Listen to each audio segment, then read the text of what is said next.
Tantor Audio, a division of Recorded Books, presents Reclaiming Pleasure, a sex-positive guide for moving past sexual trauma and living a passionate life, by Holly Richmond, Ph.D.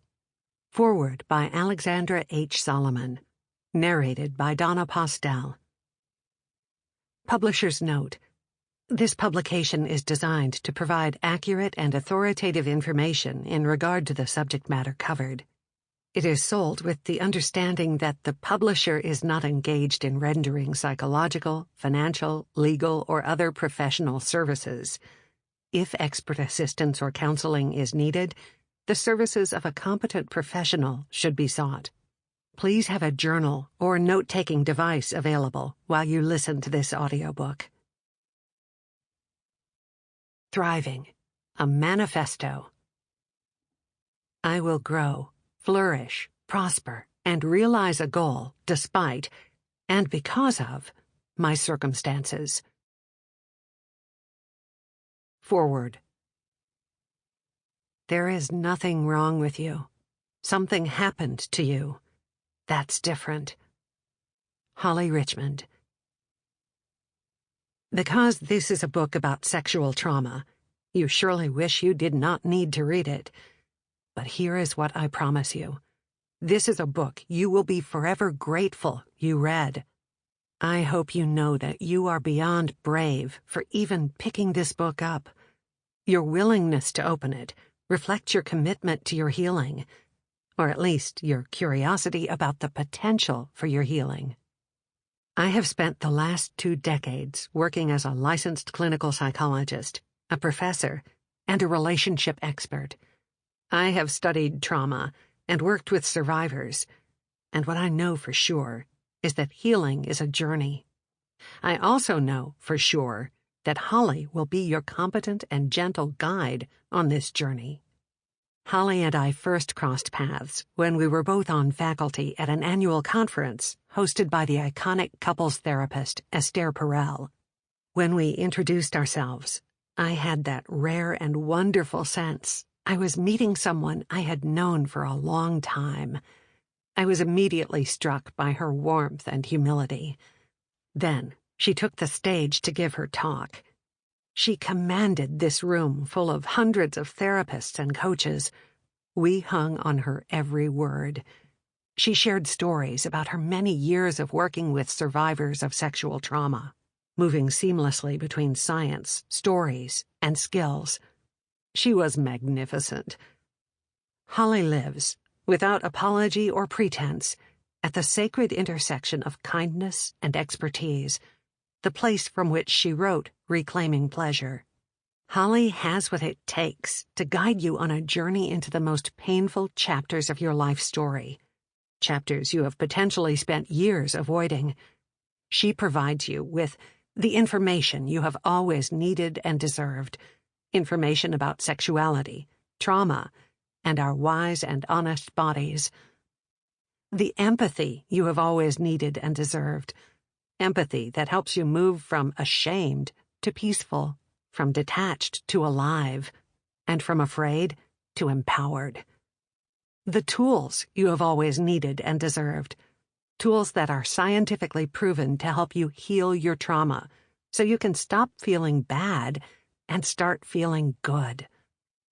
As Peter Levine said, trauma is not what happens to us, but what we hold inside in the absence of an empathic witness. Holly is your empathic witness. You are no longer alone. In Reclaiming Pleasure, you will move through a 3-step process of control, pleasure, and connection. Step 1, control, anchors you in your body so you can feel safe and empowered. Step 2, pleasure, returns you to sensation, expression, and presence so you can feel alive and aroused. Step 3, connection, supports you as you open yourself to erotic intimacy with a partner. Holly's approach is sex-positive, which she defines this way: all sex is good sex, as long as it's consensual and pleasurable. This book is at once personal and political, in all of the best ways. Trauma science has taught us that healing is less about talking the talk and more about walking the walk. Healing trauma requires us to attend to our bodies, and Holly's training as a somatic psychologist infuses every page of reclaiming pleasure. This approach invites you into a profoundly compassionate relationship with your body and with the trauma-related symptoms your body may be experiencing. As Holly encourages, rather than asking yourself, "What is wrong with me?" or "Why can't I be normal?" ask your body and your symptoms, "What are you trying to protect me from?" And "How do you think you are keeping me safe?" There is such a peace that arises when we stop doing battle with our bodies and begin to listen to them instead. In order to maximize your healing, you will need to work through this book slowly. I invite you to take time completing the exercises that Holly has lovingly infused along the way. Because healing is a holistic process, the exercises woven throughout the book will ensure that you are engaging your mind, your emotions, and your body. The beauty of a book like this is that when the work feels too difficult, you can close the book. It will be here for you when you are ready to turn toward your healing once again. You will meet fellow survivors on your journey through this book. Their stories can bring tears to your eyes as you hold compassion for what they have endured and feel your way into what you also have endured. Holly gives you a front-row seat to her work with these survivors, and with it, a chance to take from these illuminating conversations what you also need for yourself. As Holly reminds you, your body has held on to so much. It has. But your body does not need to continue holding on to so much. You get to shed the shame, fear, and pain so you can create space inside of you for safety, pleasure, and connection. Throughout the book, you will be invited to remind yourself, that was then, this is now. Although your then was painful, I am hopeful for all the possibilities that await in your now. Thank you for picking up this book. You are reclaiming control, pleasure, and connection within your life, but the rest of us are also beneficiaries. The less energy you need to expend containing pain and carrying blame, the more energy you have available to share your light, your gifts, and your kindness with the world. Your healing is our healing. Thank you. Alexandra H. Solomon, Ph.D., author of Loving Bravely and Taking Sexy Back. Introduction. Healing to Thrive. It may be that when we no longer know what to do, we have come to our real work, and that when we no longer know which way to go, we have come to our real journey. Wendell Berry, Standing by Words. I believe you. That's not the problem.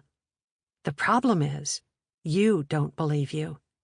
Or more accurately, there's a part of you that knows the truth, but perhaps there's a bigger part that dismisses it, or at the very least, minimizes it. You are acutely attuned to the inner voice that insists, "It wasn't that bad. Get over it," followed by the unforgiving question you really need answered. Why can't I just move on? I know you've tried. Actually, you've done really well. You've buried your pain and shame at work, school, relationships, and your body. Your superpower is adornment, putting a high-gloss finish on the exterior and smiling while your innermost self feels scarred and secretive. You've given just moving on a hell of a go, but eventually, the pain in your body, the disconnect from people you love, your aversion to sex, or your insatiable need for it, keeps showing up in a way you can't. This has to change for you to feel fully you. It seems unfair that your accomplishments and tenacity never outshine your mistakes and imperfections, some perceived, some real. You're human, after all. You can't get past the failed relationships, lost friendships, missed promotions, binges, unsuccessful diets, hangovers, and especially that one big mistake. You tune in to that voice again. I should have said no. I should have known better. It's my fault. But is it? Is it your fault, or is it someone else's? Do you include society in that blame for not teaching you to use your voice and then not believing you when you do? This book is for you. I want to affirm your experience because I know it in my own way. I wanted to write a book to help you wrap your head and heart around what happened, the ways your body took care of you that you mistook for betrayal, and the ways your mind has adapted to the awfulness of what was rather than the goodness of what is. What if the worst is over? If you are reading this book, I can almost promise it is. Surviving is the beginning, but not an acceptable end. Are you ready to truly thrive? That is what this book prepares you for, your exquisitely revised story of what comes next. Repairing what you lost to sexual trauma is necessary, even vital to your recovery, and it's not enough. I wrote this book to offer you a guide that picks up where most sexual trauma recovery books leave off. Here's my promise to you. You can re-navigate sex and reimagine what is possible for your relational life. In almost every interaction I have with survivors, I see them struggle to feel good about having sex, let alone feel good while having it. Like them, you probably feel broken and unfixable in both wanting and being wanted. I can't tell you how many times I have heard, "Forget it. I don't care if I ever have sex again." But no one can forget it. You do care. You don't need fixing, because you aren't broken. You need nurturing and a nudge toward hope. I have been supporting survivors and watching them re-engage with the idea of wanting, of desire, for many years. The recovery of sexual health after sexual assault was the subject of my dissertation and has become the central focus of my work. But the aspiration to put what transpired in a clinical realm, the thoughts and feelings that only existed in the private space between my clients and myself, into a book, arose from a concept the esteemed therapist and writer Esther Perel calls Eros Resurrected. Perel's concept encouraged me to consider sexual recovery in connection with the power of eroticism.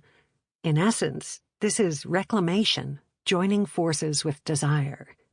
When most people think of erotic, they probably associate the term with something sexy. But the word eros, in the psychological and theoretical sense, means instinct or life force. With this in mind, consider that your journey isn't just about having better sex after trauma, but also about creating a more passionate life. Cultivating eros includes accessing your innate vibrancy, motivation, creativity, and imagination, and lives entirely in opposition to hopelessness. Eros is belief in your potential and the willingness to demand more. One of my favorite questions to ask is, do you want to bet on probability or possibility? If you remain constricted and guarded, you'll survive. If you step, stretch, and want, you'll thrive. Probability is your survivorship. Possibility is your eros. Within these pages, I will help you reclaim the sexual and sensual pieces of yourself that you've lost, and also resurrected drive and appetite for all of the delight, gratification, affection, and intimacy life has to offer you. After spending more than 14,000 hours working with survivors, I know that no matter how exciting this sounds, the process of evolution is scary. It is easier to stay stuck in the mediocre than change for the better. If you think you waited too long to look for help, you haven't. The average length of time it takes a survivor to find their way to my office is 10 years, but I've treated survivors as many as 50 years after their trauma. There's no such thing as taking too long to reclaim pleasure, passion, and the life you deserve. This book is your constant companion and guide. You can jump ahead or go back and reread it again and again, and you may get something in your head before you feel it in your body. You probably know the reasons why you are anxious or sad or mad, but don't know how to untether yourself and move forward. Your evolution relies almost exclusively on how questions rather than why questions. Why keeps us stuck in our heads. How encourages a process that lets us lean on our bodies, our symptoms, and the way we made it from where we were to where we are. This how is a basic premise of somatic psychology. Reaching understanding through your mind and body is called integration, which is really just a clinical and somewhat elaborate way of saying, don't try, just be. Getting over your sexual trauma isn't the goal. Getting through it with self-compassion and resilience is. As you reclaim pleasure and step into thriving, you will replace judgment with acceptance and have a firmer grasp on what you've gained rather than what you've lost. You are here and ready and stronger than you think. I cannot say it any better than author Glennon Doyle at this moment. I see your pain, and it's big. But I also see your courage, and it's bigger. You can do hard things. You've got this.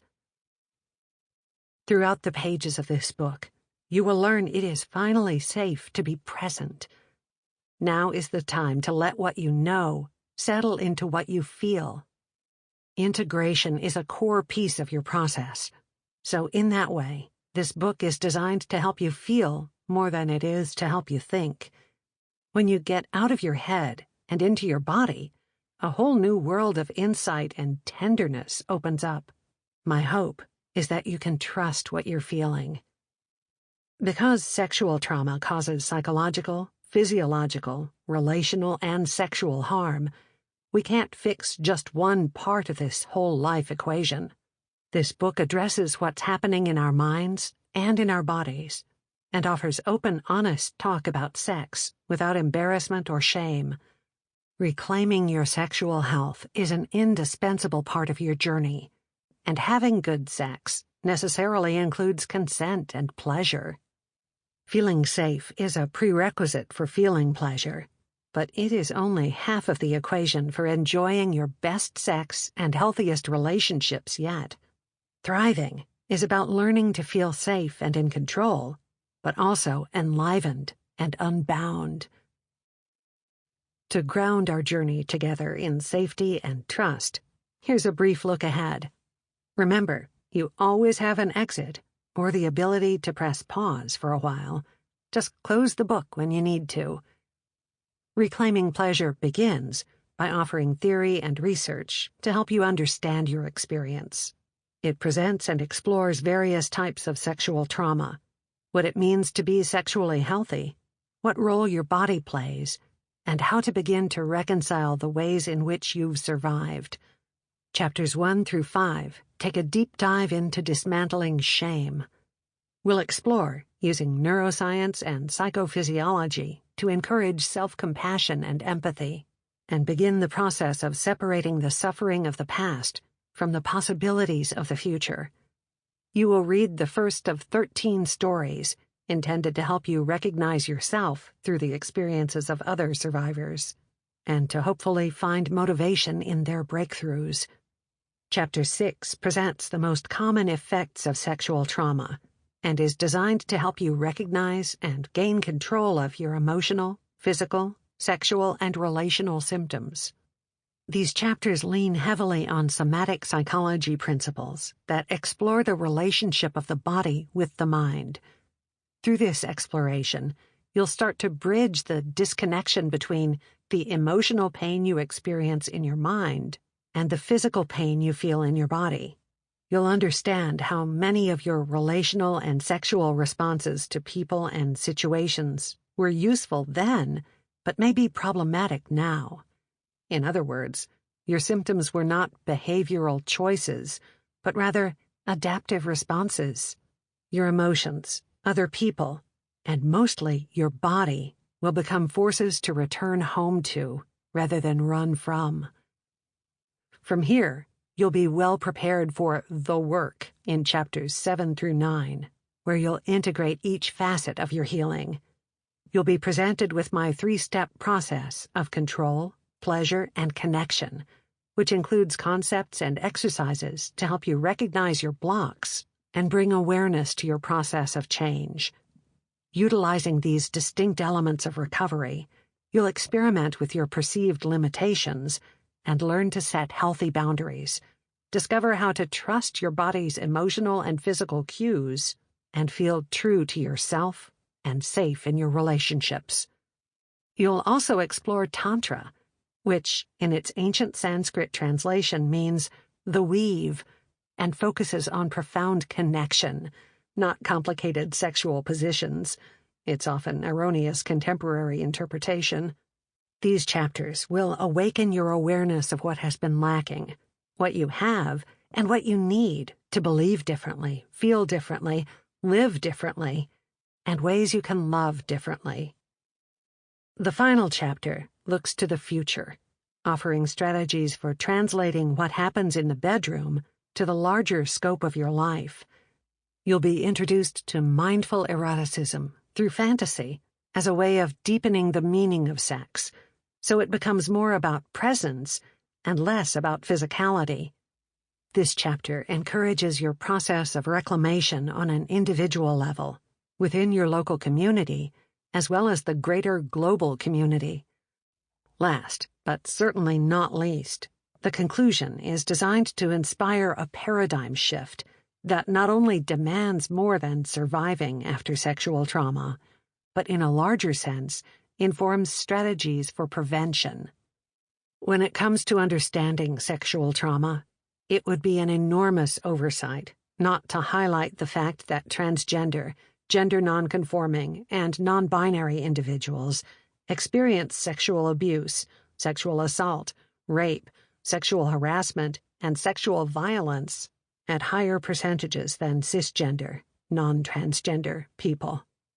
A 2012 report from the U.S. Department of Justice Office for Victims of Crimes reported transgender people experience sexual assault and sexual abuse at shockingly higher levels, up to 66% higher than people outside the trans community. So while this book is intended for all survivors of sexual trauma, and will hopefully be helpful to people of every gender identity, I believe it is essential to offer more targeted resources to anyone reading this who is trans, non-binary, or gender nonconforming.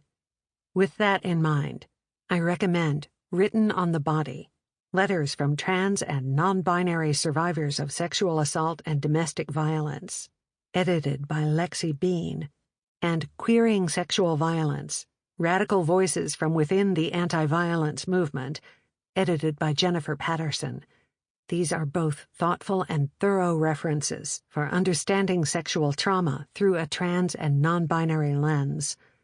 I hope that these books might help you fully attend to your unique experience. This journey you are on to untangle your story, respect your emotions, express your feelings, and return to your body holds at its conclusion the promise of reclamation. Pleasure, eros, and your ability to thrive are actions experienced in the world through connection. It is less about doing and more about being. You will prepare, practice, and polish here within these pages, but you will be out there, in life and in love. Your commitment to move beyond surviving is recognized and applauded, and in no way are you alone in this. Thank you for your courage to read this book. That, in and of itself, is a triumph. Please don't get discouraged with your progress, though. You will likely dart ahead and have a string of fantastic days, but then drift back and convince yourself you've gained nothing. One of the things I appreciate most about somatic psychology, and its ultimate goal of cultivating mind-body awareness, is that you can't undo it. You can't unaware awareness. Once you have it, you have it. However, your newfound tools do require attention and intention in order to work. Keep practicing. The more you are able to identify with what can be rather than what has been, the easier it will be to embrace the journey of discovery ahead of you. You are on this path to resurrect the connected, empowered, and sexually inspired life you deserve. Traveler, there is no path. The path is made by walking. Antonio Machado. Chapter 1. Understanding Your Trauma. The most fundamental aggression to ourselves, the most fundamental harm we can do to ourselves, is to remain ignorant by not having the courage and respect to look at ourselves honestly and gently. Pema Chodron, When Things Fall Apart. Sexuality is an experience of connection. It is how we express ourselves erotically, to others and ourselves, that lets us know our uniqueness is felt, emotionally and physically.